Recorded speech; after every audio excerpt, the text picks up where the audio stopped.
Dear my respected brothers and sisters, what is taqwa? This is a question that Amirul Mu'mineen Umar radiallahu anhu, he asked one of the companions, Ubay bin Ka'b radiallahu anhu, one of the most knowledgeable companions in the matters of Deen and Quran. And he said, Ya Ubay radiallahu anhu, what is taqwa? Explain to me what taqwa is. So Ubay radiallahu anhu said, Ya Amirul Mu'mineen, have you ever taken a thorny part? And Umar radiallahu anhu said, yes. He said, what did you do? He said, I raised my garment and I was very careful as I walked through that path, not to hit any thorns that would not prick me. He said, this is taqwa. Some of you may not have taken a thorny path, but let me give you another example which I am sure you can understand and relate to. You are driving in a car, and if you have not driven before, you are a passenger in the car, and you get to a safety camera, one of those red light camera, it says School Zone 40. What do?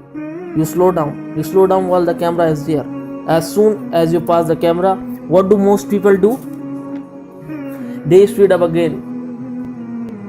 Why did you slow down? Because your speed is being monitored, and this is taqwa. Taqwa to the believer is going through life, knowing that Allah subhanahu wa ta'ala is watching you, good conscientiousness. Everything you speak, everything you say, everything you do, Allah is watching you, good conscientiousness. This is taqwa. And Allah subhanahu wa ta'ala mentions taqwa in the Quran close to 200 times. Why do Allah mention it so many times?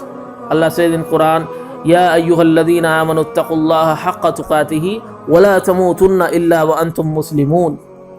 I see a lot of young kids here, maybe high school age, maybe if you are a bit older than that, you have been through high school before. How many times did your parents tell you do your homework? Do your homework? Have you done your homework? Yet? Do your homework? Why your parents repeat it so much? Because we don't listen, because we don't do it. Allah subhanahu wa ta'ala repeats taqwa 200 times in the Quran. Why? Compare that to Ramadan. Compare that to fasting in the month of Ramadan. How many times did Allah subhanahu wa ta'ala tell us to fast the month of Ramadan? One time? One time. Just once the whole Quran, he just mentioned it once. Why? Because everyone does it. Generally speaking, everyone fasts Ramadan. My friends told me, I used to work in the jail. I used to see brothers in jail, Muslim brothers, hardened criminals, thugs, gangsters, armed robbers, tortured from head to toe. In Ramadan, they are fasting. Subhanallah. Everyone would fast. Allah subhanahu wa ta'ala had to mention it once, but taqwa, Allah subhanahu wa ta'ala mentions this over 200 times. So what is the condition between taqwa and Ramadan? Allah subhanahu wa ta'ala tell us in the Quran. We know this verse, we heard it millions of times. Ya ayyuhalladhina amanu kutiba alaykumus siyam kama kutiba alal ladhina min qablikum la'allakum tattaqun.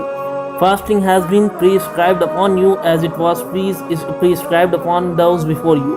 Why? لَعَلَّكُمْ تَتَّقُونَ, so that you may attain taqwa. So what is the connection between fasting and taqwa? What is the connection between me not eating and drinking and attaining taqwa? Me not eating and drinking, is it something physical or spiritual? Physical, right? Taqwa, is taqwa something physical or spiritual? Spiritual. So Allah subhanahu wa ta'ala is telling you, do something physical and in return you will get something spiritual. How? Why? Let me tell you a story about Abu Dharr radiallahu anhu. Abu Dharr al-Ghifari radiallahu anhu, one of the companion of Prophet sallallahu alaihi wasallam. He was once asked, what are the three things you love most in life?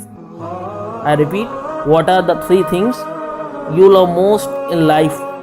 Listen to what he said. Before I answer, before I tell you what he said, let me ask you, what are the three things you like most in life? What are the things that make you happy, make you smile, make you laugh in this world? Your children, that big paycheck, a big house, a car.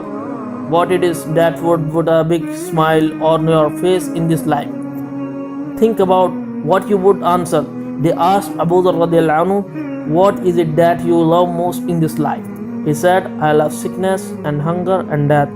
So they asked him, why? He said, if I get sick, my sins fall off, and if I get hungry, my heart becomes closer to Allah subhanahu wa ta'ala, and if I die, I meet my creator. So dear my brothers and sisters, this is taqwa. Inshallah, if we adopt taqwa, we will succeed both dunya and akhirah. Subhana rabbika rabbil izzati amma yasifun, wa salamun ala al mursaleen, walhamdulillahi rabbil alameen.